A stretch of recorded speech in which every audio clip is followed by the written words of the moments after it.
Hello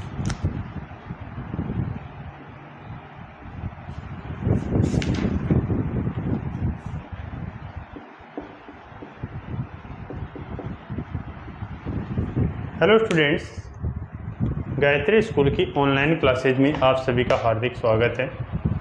आज हम पढ़ेंगे लेसन 3 जिसका नाम है मृदा, उसका पार्ट 1। मृदा कहेंगे किसे, मृदा किसे कहते हैं? तो मृदा के बारे में सभी जानते हैं कि मृदा के बारे में अगर पढ़ रहे हैं तो पृथ्वी के ऊपर जो जीव जंतु हैं उसकी जो मूलभूत आधारी अवस्था है, मूलभूत आधारी जो अवस्था है वो कौन सी है? मृदा है। क्योंकि पृथ्वी की वह कहा जाता है कि पृथ्वी की वह ऊपरी सतह जिसमें सभी कृषि कार्य किए जा सकें और उसमें सभी प्रकार के पोषक तत्व उपस्थित हों, उस परत को क्या कहा जाता है? मृदा कहा जाता है। तो लिखो इसमें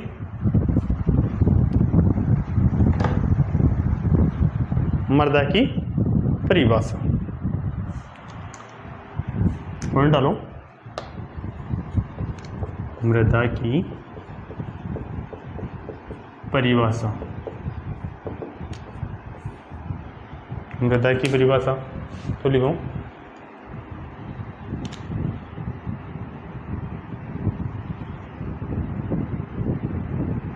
पृथ्वी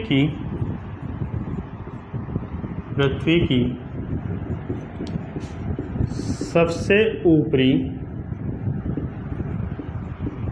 पृथ्वी की सबसे ऊपरी परत, सबसे ऊपरी परत जो अपक्षयित ठोस है,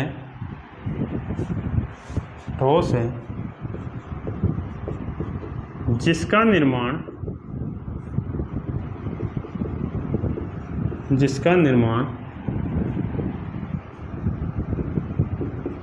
चट्टानों के टूटने व रासायनिक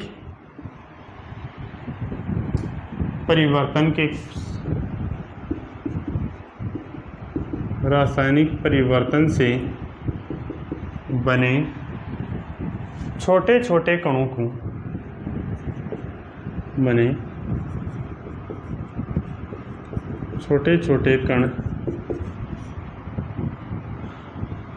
कणों से बनी परत जिसमें जीवाश्म पदार्थ उपस्थित हों, मृदा कहलाती है। मृदा कहलाती है। ये किसके द्वारा है? रमन के द्वारा 1971 में परिभाषा इसको दी गई थी। जीवाश्म पदार्थ या जीव जंतुओं के अवशेष उपस्थित होते हैं, उस परत को क्या कहते हैं? मृदा कहते हैं। अब देखो मृदा क्या है, अलग अलग वैज्ञानिकों ने क्या क्या परिभाषा दी, इतने इंपॉर्टेंट ये चीज़ नहीं होती है। परिभाषा कभी भी आपसे नहीं पूछ जाएगा, आपसे ये पूछ जाएगा नहीं कि रमन के द्वारा क्या बताया गया। तो रमन के द्वारा बताया गया है कि पृथ्वी की वह ऊपरी सतह जिसमें सभी प्रकार के जीवाश्मी पदार्थ उपस्थित होते हैं, जिसका निर्माण रासायनिक क्रिया और चट्टानों के टूटने से हुआ है और छोटे छोटे कणों में ये परिवर्तित हो रही है, तो उस क्रिया को क्या कहते हैं? मृदा कहा जाता है। मृदा कहा जाता है। अब देखो मृदा का गठन किस प्रकार से हुआ। नेक्स्ट पॉइंट अपना इंपॉर्टेंट आता है, मृदा का गठन।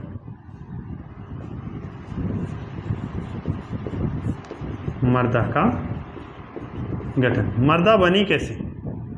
तो मृदा में 3 प्रकार की अवस्थाएं पाई जाती है, 4 प्रकार की अवस्थाएं। तो मृदा में, तो लिखो मृदा में 4 प्रकार के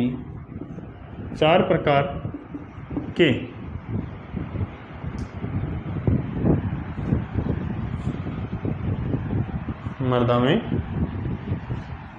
3 प्रकार की अवस्थाएं, ऐसा करो 3 प्रकार की अवस्थाएं सम्मिलित होने से बनी है। पहली है ठोस, द्रव और गैस। ठोस, द्रव और गैस, तीन अवस्थाएं। अब ये तीन अवस्थाएं पोषण प्रदान करने की दृष्टि से कौन कौन सी होती हैं, तो अगली लाइन में लिख दूं।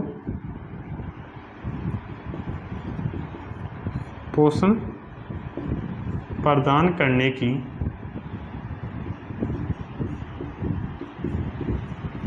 दृष्टि से दो अवस्थाएं, पोषण प्रदान करने की दृष्टि से दो अवस्थाएं ही महत्वपूर्ण होती है। कौन सी? पहली है ठोस और दूसरी है द्रव। अब मृदा के अवयव कौन कौन से हैं?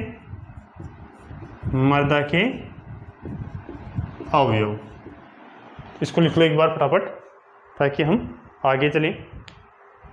मृदा के अवयव कौन कौन से हैं, किस किस रूप में भी पाए जाते हैं, कितनी सी मात्रा में पाए जाएंगे।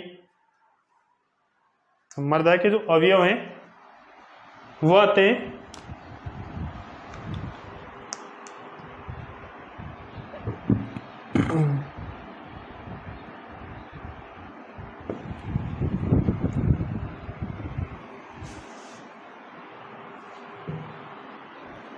मृदा के अवयव। अब देखो मृदा के अवयव के रूप में हम मापते हैं इस प्रकार से। इसको हमने किया 50-50, इसको इस प्रकार से कर लो और इसको इस प्रकार से।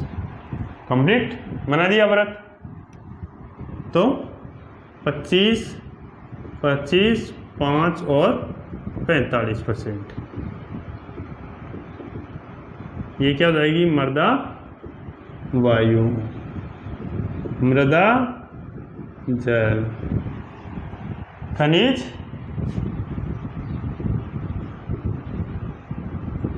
पदार्थ, और यह क्या हो जाएगा? जीवाश्म पदार्थ। क्लियर? मृदा में कौन कौन से अवयव पाए जाते हैं? 4 अवयव पाए जाते हैं।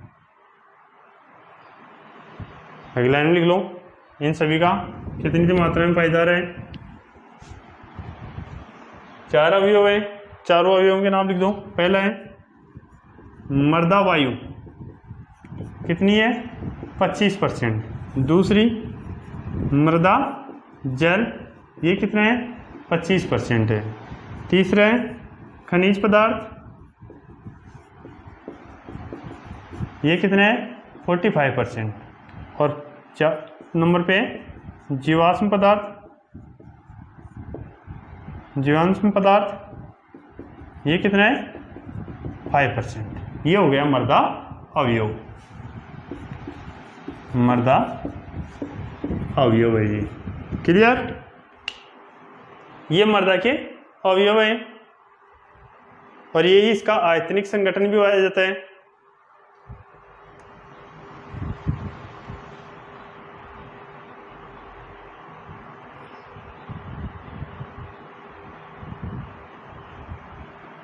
क्लियर? लिख लो इसको एक बार।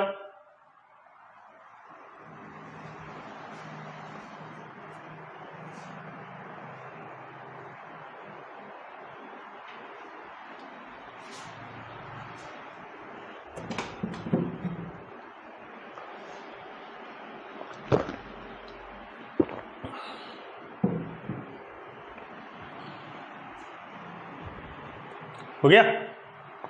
अब आ जाओ बेटा, एक एक का वर्णन हम देखते हैं कि मृदा वायु, मृदा जल, मृदा खनिज पदार्थ और जीवाश्म पदार्थ। तो पहले चीज आते हैं मृदा अवयवों का वर्णन। हेडिंग लिखो, मृदा अवयवों का वर्णन। पहला आता है जीवाश्म पदार्थ, सॉरी खनिज पदार्थ कर लेते हैं। खनिज पदार्थ कितना परसेंट होता है ये? 45%। 45% ही था अपना।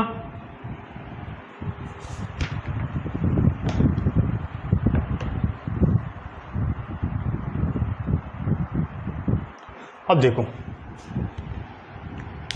निर्माण किससे हुआ, तो लिखो खनिज पदार्थों का निर्माण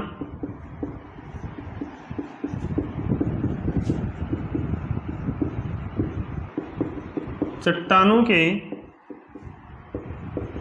अपक्षय के कारण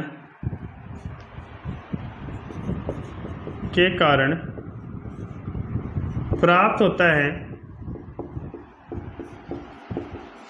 चट्टानों के अपक्षय के कारण प्राप्त होता है।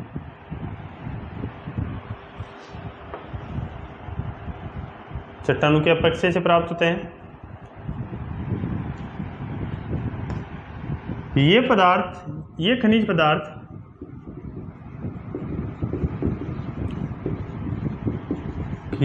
पदार्थ आंशिक से पूर्ण अपक्षित होते हैं। आंशिक से पूर्ण अपक्षित होते हैं जैसे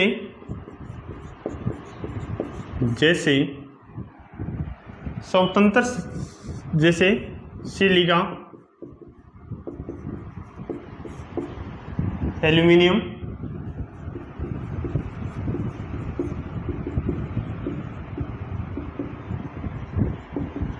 aluminium oxide, silica aluminium oxide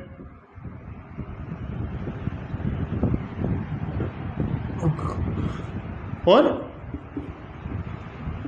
विभिन्न लवण। ये क्या है? आंशिक अपक्षित।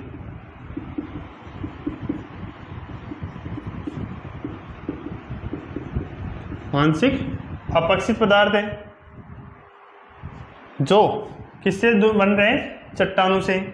अब इसमें आंशिक अपक्षित जो मृदा में खनिज पदार्थ होते हैं,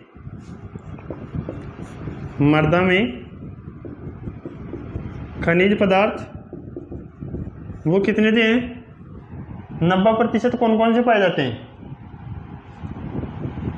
ऐसे खनिज पदार्थ जो 90% मात्रा में पाए जाते हो।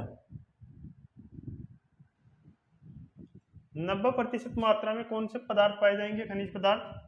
तो देखो 90% मात्रा में कौन कौन से पाए जाते हैं?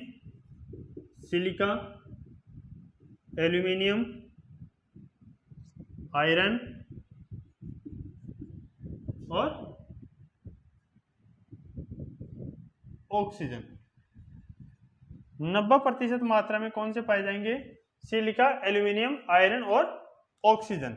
ये चार पदार्थ होते हैं वो मृदा के अंदर 90% जो खनिज पदार्थ हैं 45%, उनमें से लगभग 40.5% तक, लगभग 40.5% तक क्या पाए जाएंगे? 41% मान लो, 41% मात्रा में क्या पाए जाएंगे? ये चारों पदार्थ पाए जाते हैं। बाकी 10% में कौन कौन से पाए जाएंगे? 10% में देखो calcium, magnesium, potassium, sodium, nitrogen, sulphur, boron, manganese और जिंक। ये जो पदार्थ हैं, ये जो सूक्ष्म पोषक तत्व पाए जाते हैं वो कितनी मात्रा में पाए जाएंगे? ये प्राथमिक और द्वितीय पोषक तत्व जो प्रेजेंट होते हैं ये नॉर्मली कितने मात्रा में पाए जाएंगे? 10% मात्रा में पाए जाते हैं। ये वृहत मात्रा में कि जो खनिज पदार्थ होते हैं, खनिज पदार्थ में वृहत मात्रा में कौन से पदार्थ पाए जाएंगे? यानी कि जिनको हम आसानी से 90% मात्रा में आ रहा है तो उसको आसानी से हम देख सकते हैं। हम तो सिलिका, एल्यूमिनियम, आयरन और ऑक्सीजन ये पदार्थ कितनी मात्रा में पाए जाते हैं? 90% की मात्रा में पाए जाते हैं। जबकि 10% मात्रा में calcium, magnesium, potassium, sodium, nitrogen, sulphur, boron, manganese और जिंक की मात्रा में पाए जाते हैं। क्लियर? लिखो इसे फटाफट।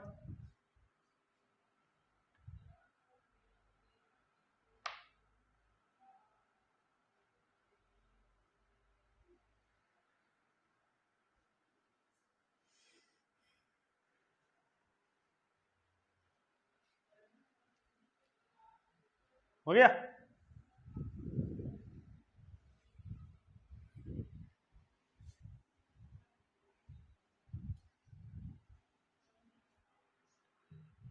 नेक्स्ट आता है खनिज पदार्थ, जीवाश्म पदार्थ।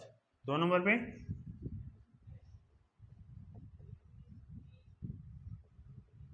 जीवाश्म पदार्थ, ये कितना मात्रा में पाया जाता है? 5% की मात्रा में। 5% की मात्रा में देखो तो लिखो, पृथ्वी की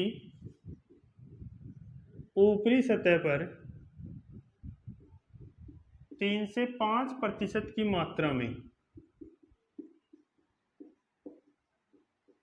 जीवाश्म पदार्थ पाए जाते हैं। जीवाश्म पदार्थ पाए जाते हैं कि पृथ्वी की ऊपरी सतह के ऊपर 3 से 5% की मात्रा में जीवाश्म पदार्थ पाए जाते हैं। और कृषि की दृष्टि से ऊपरी पृथ्वी, अगली लाइन में, जिन मृदाओं में 20% से कम जीवाश्म पदार्थ पाए जाते हैं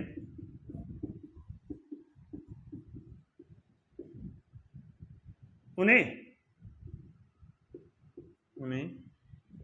खनिज मृदा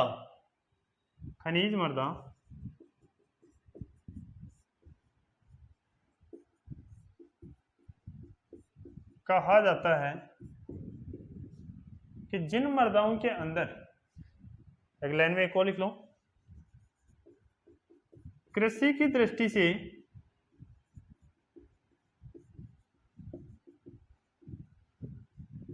पृथ्वी की ऊपरी परत ही उपयोगी होती है, क्योंकि इसमें जीवाश्म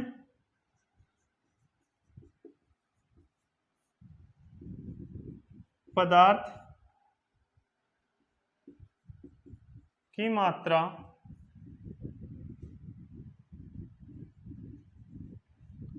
पाई जाती है।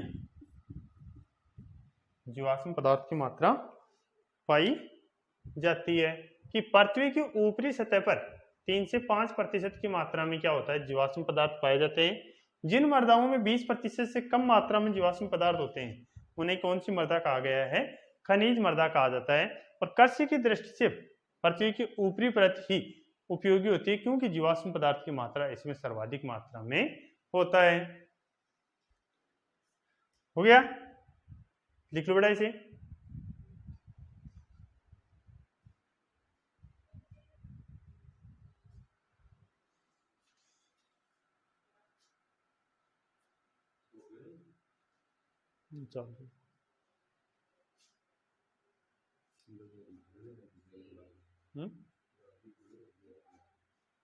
डायरी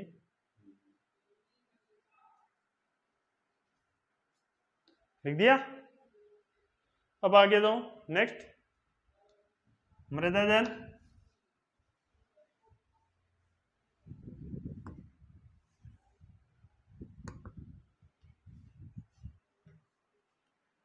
मृदा 3 नंबर पे था, मृदा जल। कितना परसेंट था? 25%। 25% था। तो मर्दा जल क्या कार्य करता है? लिखो, मर्दा में उपस्थित लवण व अन्य प्रकार के घोल को बनाने के लिए मर्दा जल आवश्यक होता है।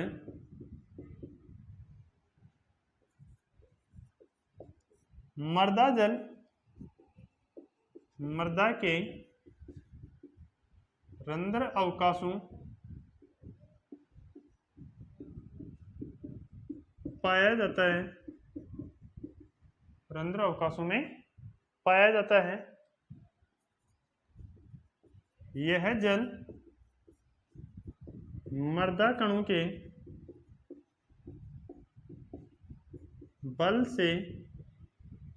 बल के द्वारा रुका रहता है। मृदा कणों के बल के द्वारा रुका रहता है। पादप की वृद्धि व उपापचयी क्रियाओं के लिए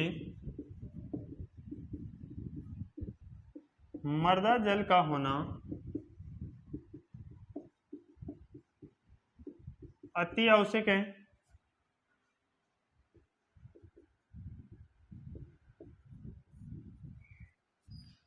अति आवश्यक है।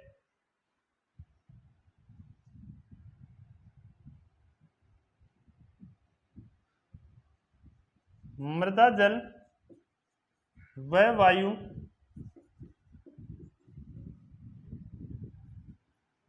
परिवर्तनशील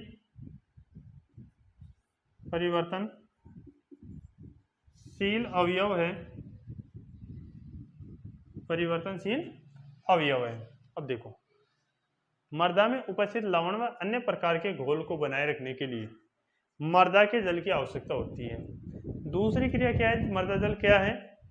मृदा जल में जल कहाँ पे पाया जाता है? मृदा के रंध्र अवकाशों में पाया जाता है। मृदा जल कहाँ पाया जाता है? मृदा के रंध्र अवकाशों में पाया जाता है।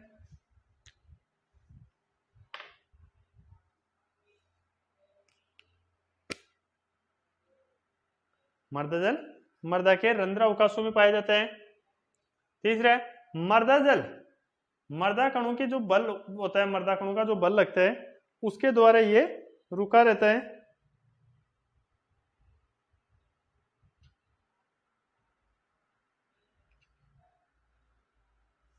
मृदा कणों के बल के द्वारा ये रुका रहता है। तीसरी क्रिया क्या होगी? पादप की वृद्धि व उपापचय क्रियाओं के लिए पादप की वृद्धि व उपापचय क्रियाओं के लिए क्या है? यह जल अति आवश्यक है। मृदा जल परिवर्तनशील इकाई है। तो लिख दो बेटा इसको फटाफट।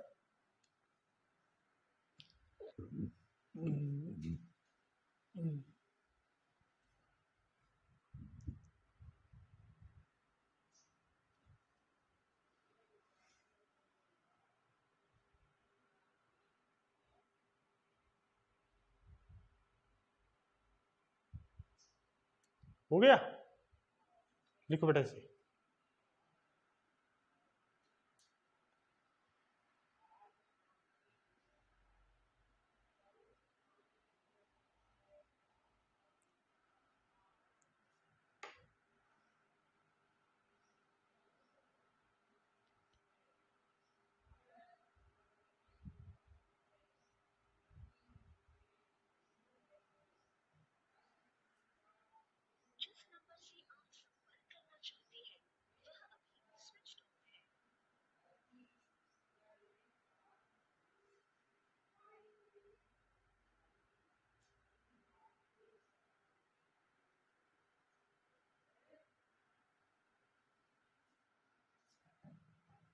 हो गया।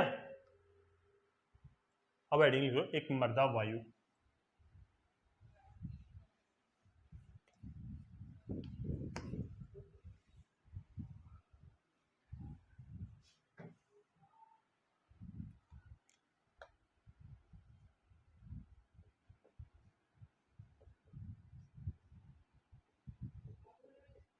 मर्दा वायु कहाँ पाई जाती है? मर्दा वायु भी रंध्र अवकाश में पाई जाती है। तो पहला पॉइंट आ जाएगा अपना, मृदा वायु मर्दा रंध्र अवकाश में पाई जाती है।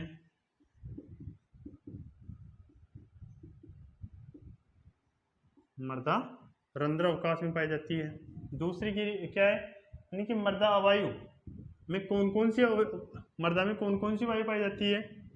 तो मर्दा में 78% N2 नाइट्रोजन, 20.3% O2 और 0.25 से 0.24 से 0.30% CO2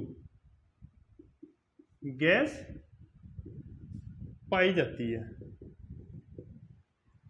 वायुमंडल में। अब यहाँ पे तो मर्दा था, अब ये दूसरी चीज आपको एक और बता रहा हूँ। वायुमंडल में कितनी सी पाई जाती है? 78% क्या होती है? नाइट्रोजन। 20.9 या 21% क्या होती है? O2 और ऑक्सीजन CO2 होती है 0.3%। 0.3% क्या होती है? CO2। अब देखो मर्दा में क्या है कि जैसे जैसे CO2 की मात्रा बढ़ती है नीचे की तरफ, जैसे जैसे हम जाते हैं वैसे वैसे CO2 की मात्रा में क्या हो जाती है? वृद्धि होने लगती है। अर्थात कि वायुमंडल से 8 से 10 गुना, वायुमंडल से 8 से 10 गुना अधिक मात्रा में क्या पाई जाती है? CO2 गैस पाई जाती है। ये क्या है? सूक्ष्म जीव व सूक्ष्म जीव व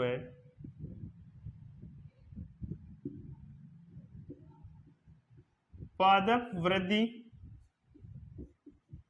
के लिए आवश्यक है। पादप वृद्धि के लिए आवश्यक है। नेक्स्ट, मर्दा की गहराई में जाने पर CO2 व टेम्परेचर में वृद्धि होती है। मर्दा की जैसे जैसे गहराई में जाते हैं वैसे वैसे क्या है?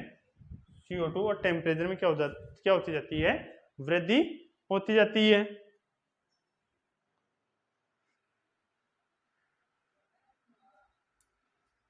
CO2 और टेम्परेचर में वृद्धि होती जाती है।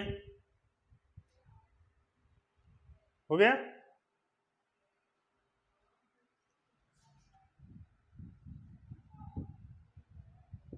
तथा O2 की कमी होती है। O2 की क्या होती है? कमी हो जाती है।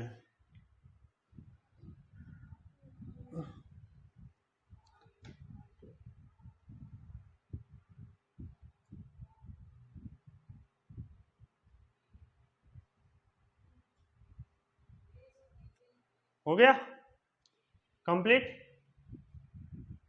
जल्दी से लिख लो इसे, फिर आगे स्टार्ट करें। मर्दा गठन।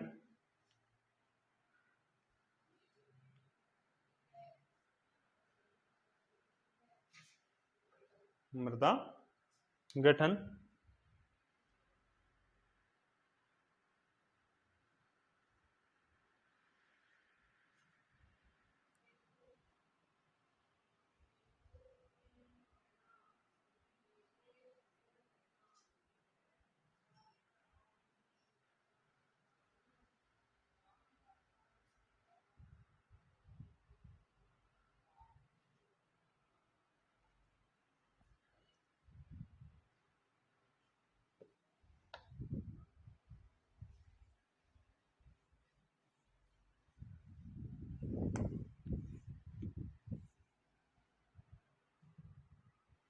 मर्दा गठन।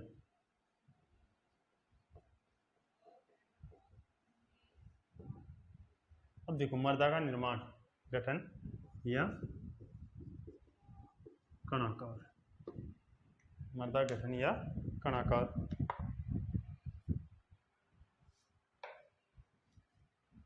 देखो मर्दा में सिल्ट, मृत्तिका, सिल्ट, मृत्तिका व बालू के अनुपात, मर्दा में मर्दा सिल्ट, मृत्तिका, कणों व बालू के अनुपात से बनी मर्दा की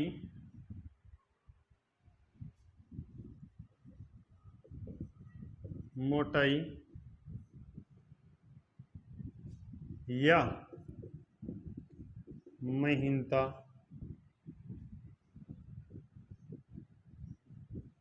मर्दा गठन कहलाती है। मर्दा गठन कहलाती है कि मर्दा के अंदर सिल्ट, मृत्तिका और बालू के आपेक्षिक अनुपात से जो मर्दा की मोटाई बनती है उस क्रिया को क्या कहा जाता है? मर्दा गठन कहा जाता है।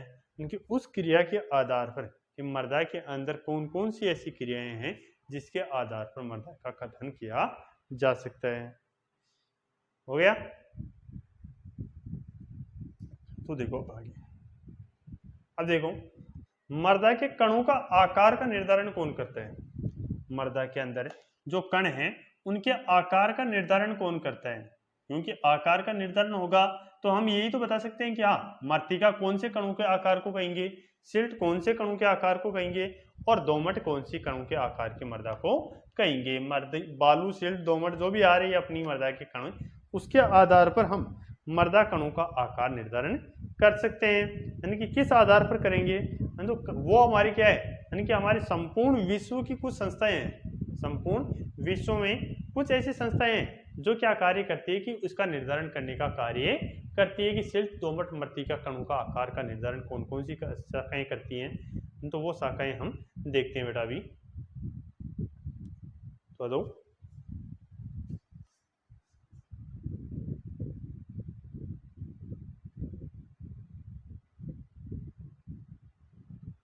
अब देखो इसके निर्धारण के लिए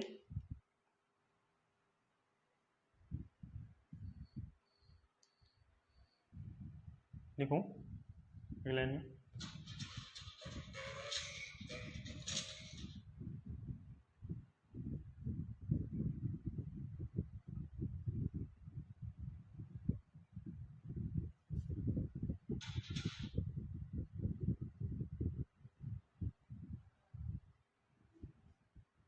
अब देखो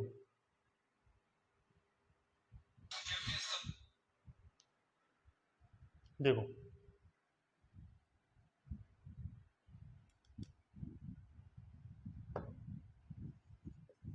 मर्दा कणों के आकार व व्यास का निर्धारण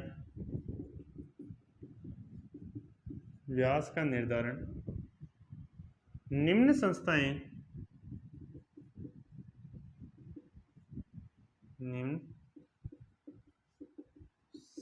करती हैं। कौन कौन सी संस्थाएं हैं? तो पहली है ISSS का क्या नाम है? अंतर्राष्ट्रीय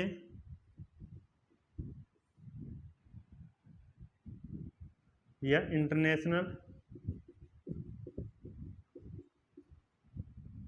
सोसाइटी ऑफ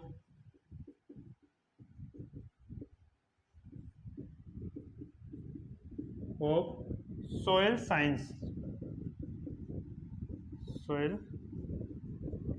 साइंस प्रणाली। ISSS के द्वारा देख लेते हैं हम। फिर USDA है, इसने क्या किया, यानी कि मर्दा के जो कण थे उसको 4 भागों में बांट दिए।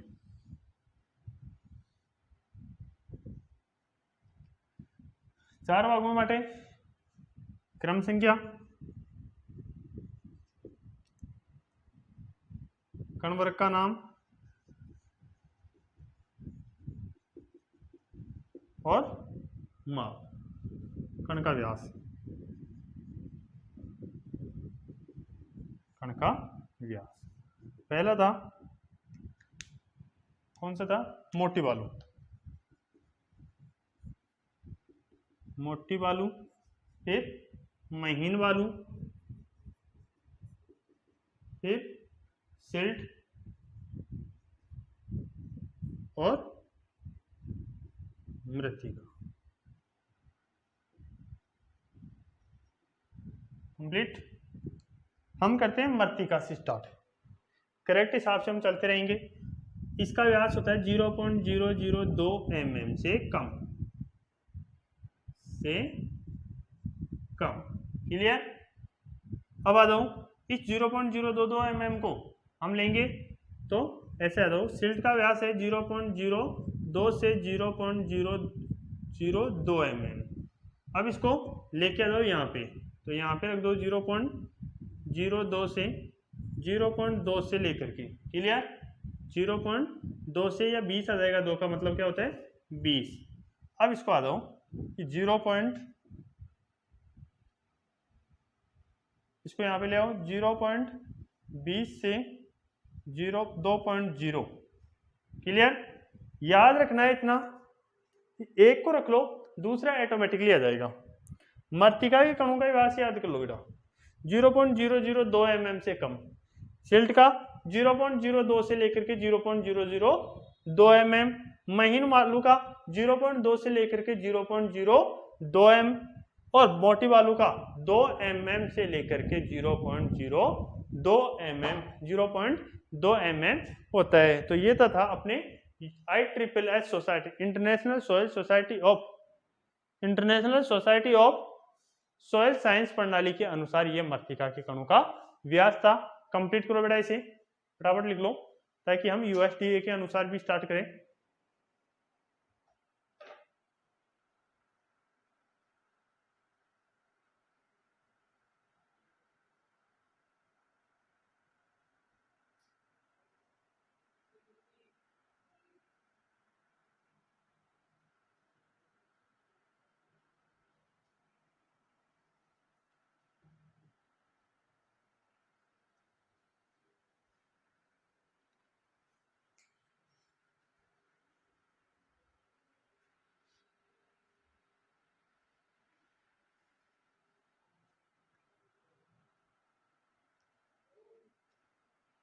लिख लिया। अब ISSS के अनुसार क्या देते हैं, ISSS के अनुसार तो हो गया। अब आते हैं USDA के अनुसार।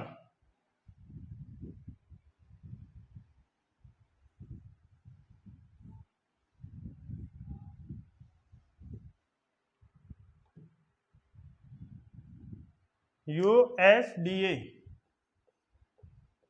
तो लिख लो संयुक्त राज्य अमेरिका,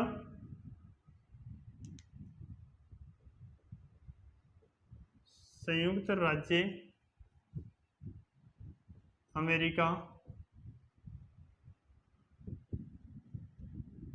कृषि विभाग पद्धति, कृषि विभाग पद्धति। बनाओ सारणी, क्रम संख्या वही, कण वर्ग और कण का व्यास, कण का व्यास mm में। पहले आ जाऊं, बहुत मोटे कण, मोटी बालू, बहुत मोटी बालू। दूसरी है मोटी बालू, तीसरा है मध्यम बालू, चौथे नंबर पे है महीन बालू,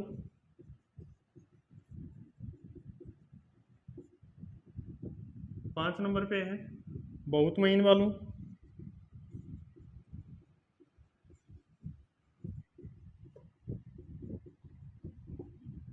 छह नंबर पे है सिल्ट, सात नंबर पे मर्तिका,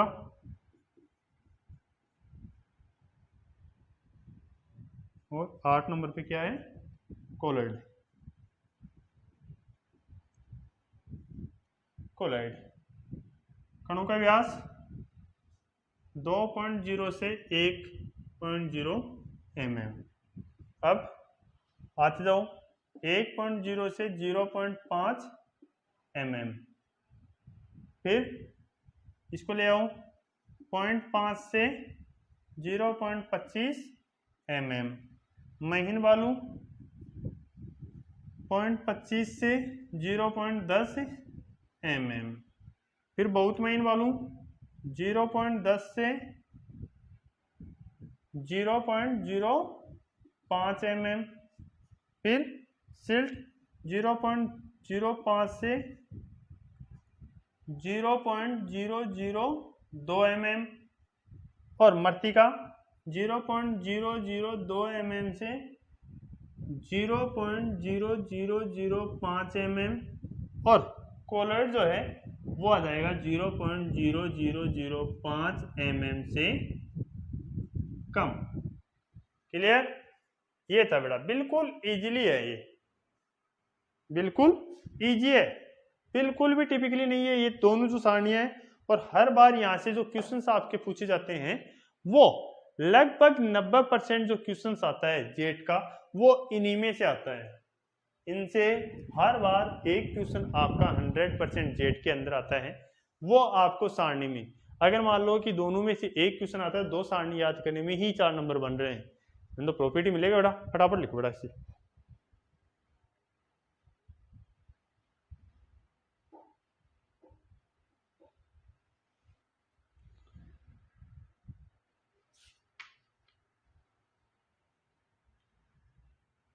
देखो बहुत मोटी बालू 2.2 mm से 1 mm के बीच, मोटी बालू 1 से 0.5 mm, मध्यम बालू जो आती है 0.5 से 0.25 mm, महीन जो बालू होती है 0.25 से 0.10 mm, बहुत महीन बालू होती है 0.10 से 0.05 mm, सिल्ट होती है वो 0.05 से 0.002 mm, मर्तिका 0.002 से 0.005 mm, और कोलर्ड होता है वो 0.0005 mm से कम। ये इसका कणों का व्यास होता है। इसके हिसाब से, मेरे हिसाब से तो बहुत बिल्कुल इजीली है, समझाने के लिए बता दिया। एक का याद कर लो, दूसरे का ऑटोमेटिकली साथ में चलता रहेगा। क्लियर? अब आ गया तो लिख लिया?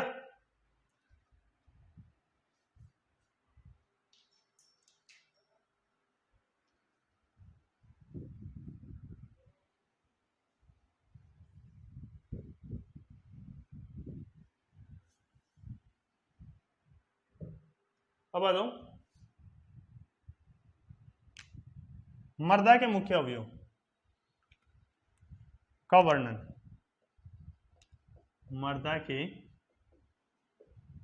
मुख्य अवयवों का वर्णन। पहला आता है कौन सा बेटा? बालू।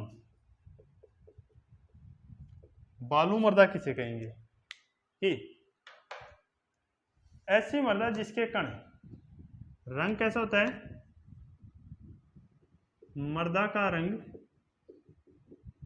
भूरा पन लिए हुए रहता है। मर्दा का जो रंग होता है वो कैसा होता है? भूरापन लिए हुए रहता है।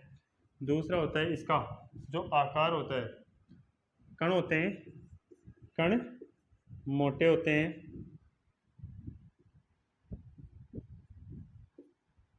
कण कैसे होते हैं? मोटे होते हैं। मृदा के जो कण होते हैं वो मोटे होते हैं। जल धारण क्षमता, जल धारण क्षमता कम व जल ग्रहण क्षमता सर्वाधिक।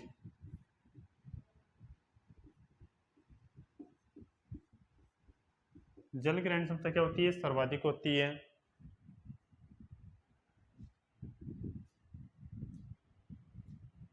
जल निकास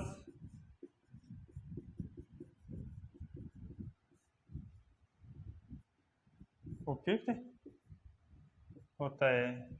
ये था मृदा का रंग कैसा होता है। बालू के जो रंग होते हैं वो कैसी होती है? अपनी नदी वाली मृदा कैसी होती है बेटा? भूरी होती है, भूरी भूरी होती है ना। पृष्ठीय क्रियाशीलता भी क्या होती है इसकी? कम होती है।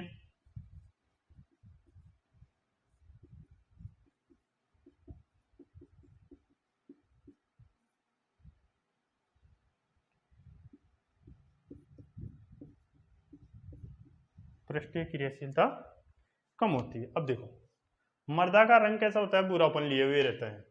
कण मोटे होते हैं।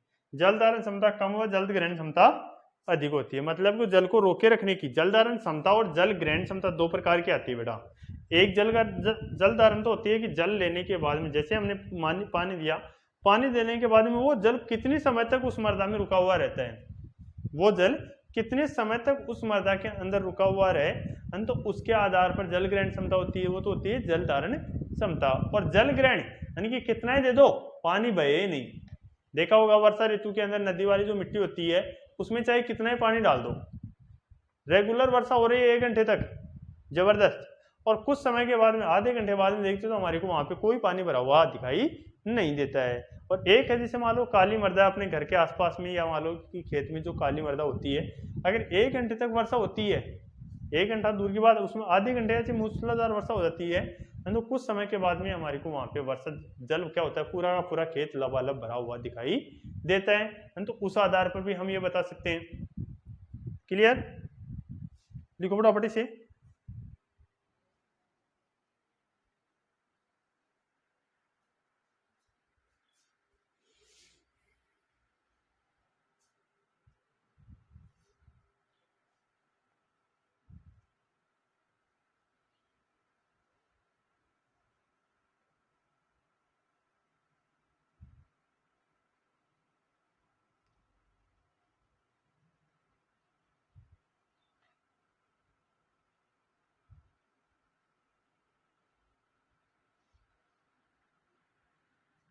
हो गया?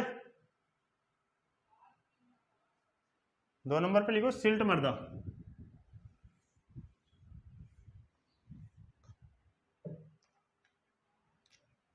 दो नंबर पे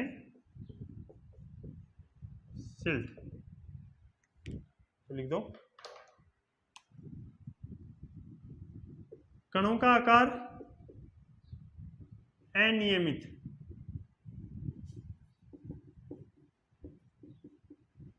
अनियमित होता है। कणों का आकार कैसा होता है? अनियमित होता है।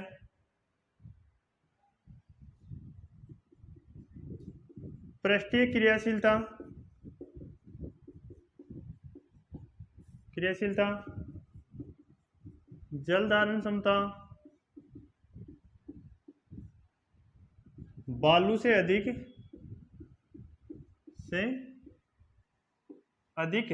व मृत्तिका से कम होती है। मृत्तिका से कम होती है। बालू से तो अधिक हो रही है और मृत्तिका से कम होती है।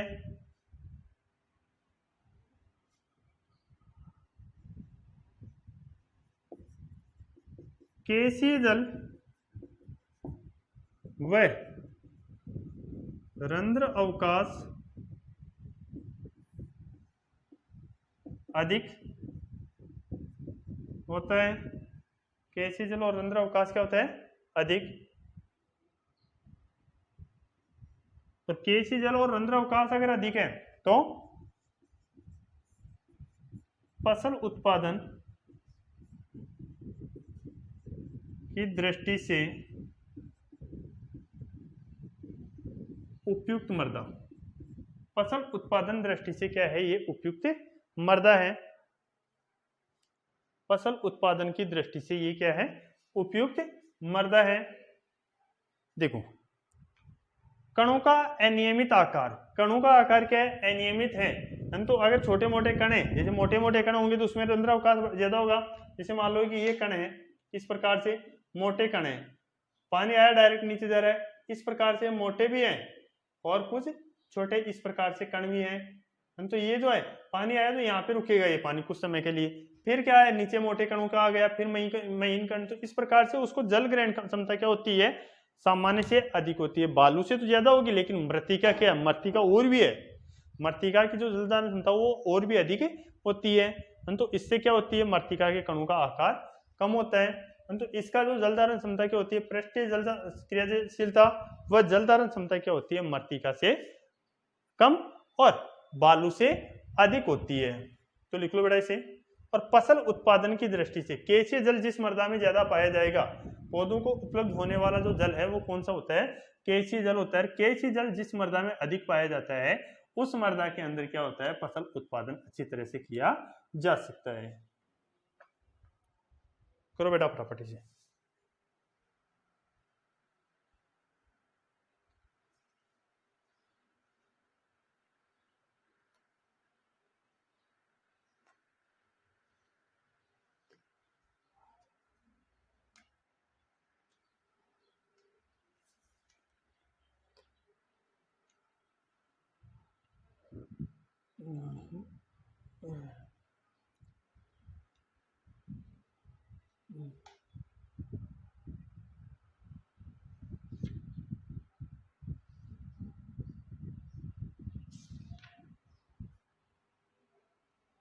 हो गया। अब आ जाओ बेटा मृत्तिका।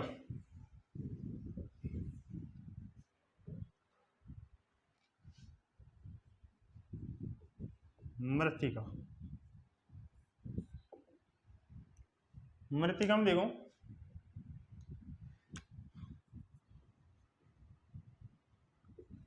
मृत्तिका के कणों का आकार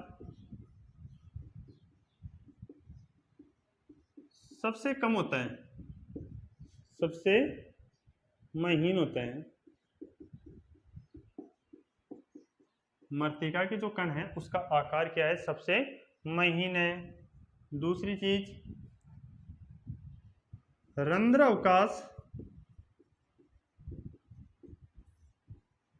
कम व जल धारण क्षमता अधिक होती है। जल धारण क्षमता अधिक होती है। मृदा के सूखने पर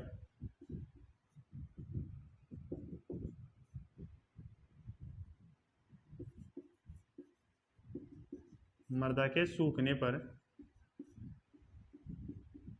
दरारें पड़ जाती हैं। मृदा के सूखने पर दरारें पड़ जाती हैं।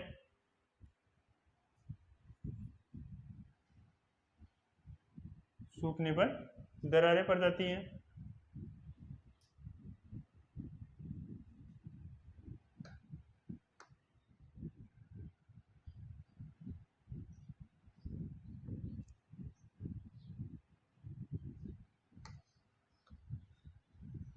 इस मृदा में चिपचिपापन अधिक होता है, अधिक होता है। इस मृदा के अंदर चिपचिपापन क्या होता है, अधिक होता है। मृदा में चिपचिपापन अधिक होगा, तो जैसे ही मान लो कि पानी मिलेगा तो संयुक्त होकर के एक जगह आ जाती है और सूखने पर क्या आ जाती है, दरारें पड़ने लग जाती है। अपने घर पे देखा होगा काली मृदा। और इसमें लिख लो, कपास की खेती, कपास की खेती के लिए ऐसी मृदाएं उपयुक्त है। कपास की खेती के लिए ऐसी मृदाएं उपयुक्त होती है। तो करो बेटा इसे फटाफट। फिर इसमें यूएसडीए के अनुसार मृदा कणों का आकार बता देते हैं एक बार। फिर आज के लिए इतना बहुत रहेगा, जल्दी करो। फिर सारणी बनाइए एक बार। हो गया?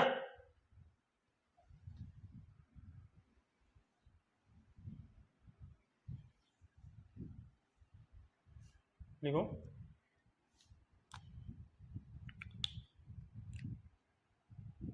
यूएसडीए पद्धति के अनुसार मृदा कणों का आकार, यूएसडीए पद्धति के अनुसार मृदा कणों का आकार। तो सारणी बना लो बेटा। क्रम संख्या, गठन कार्य, गठन वर्ग, बालू प्रतिशत, सिल्ट प्रतिशत और मृतिका प्रतिशत।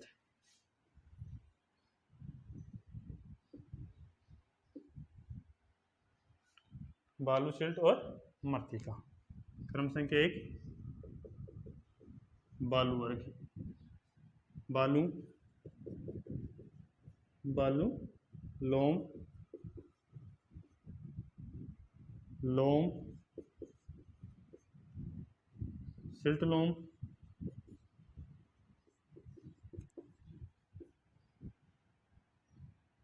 बलुई क्ले लोम,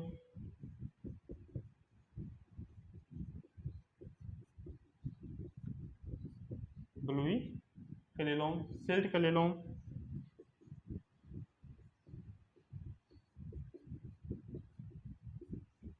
सिल्ट क्ले लोम, क्ले लोम,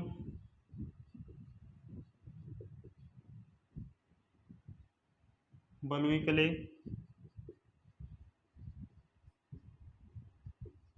बलुई क्ले, सिल्ट क्ले और लास्ट में क्ले मृदा। क्लियर? बालू प्रतिशत में आ जाऊं। 20 से 100%। बालू में तो है, तो बालू में 20 से 100 ही आएगा। इसमें 50 से 80%, 30 से 50, सिल्ट क्ले में 0 से 50, इसमें 50 से 80,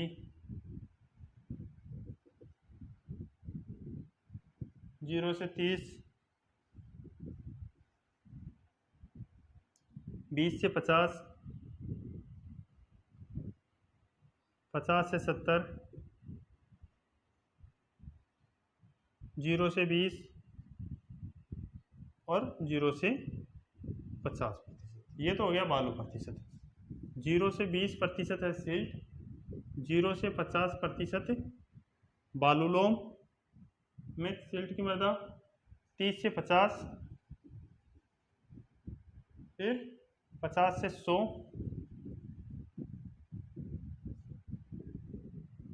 0 से 30, 50 से 80, 20 से 50,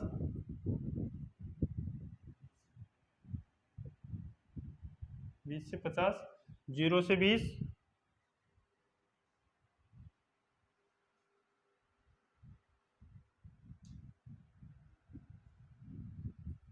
0 से 20, 50 से 70 और 0 से 50। क्लियर? 0 से 20, 0 से 20 और 0 से 20% और 0 से 20%। क्लियर? 20 से 30, 20 से 30 और 20 से 30%, 30 से 50, 30 से 50,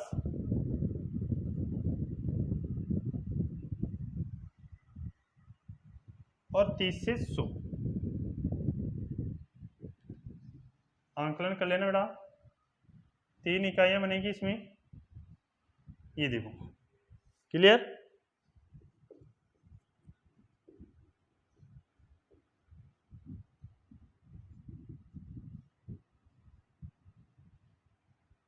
10 प्रकार की मृदाएं हैं।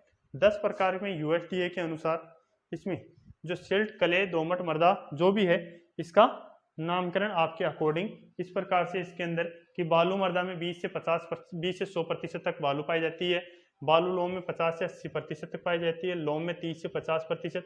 तो ये जो आंकड़े हैं वो किसके अनुसार हैं? यूएसडीए के अनुसार हैं। और इसी के साथ में हमारा आज का टॉपिक को हम यहीं पे समाप्त करते हैं। नेक्स्ट क्लास में हम नेक्स्ट टॉपिक के ऊपर फिर से चर्चा करेंगे। तब तक इसको एक बार पढ़ना और अच्छे से इसकी प्रिपरेशन करना, नोट्स बनाते रहना। तब तक के लिए जय हिंद, जय भारत।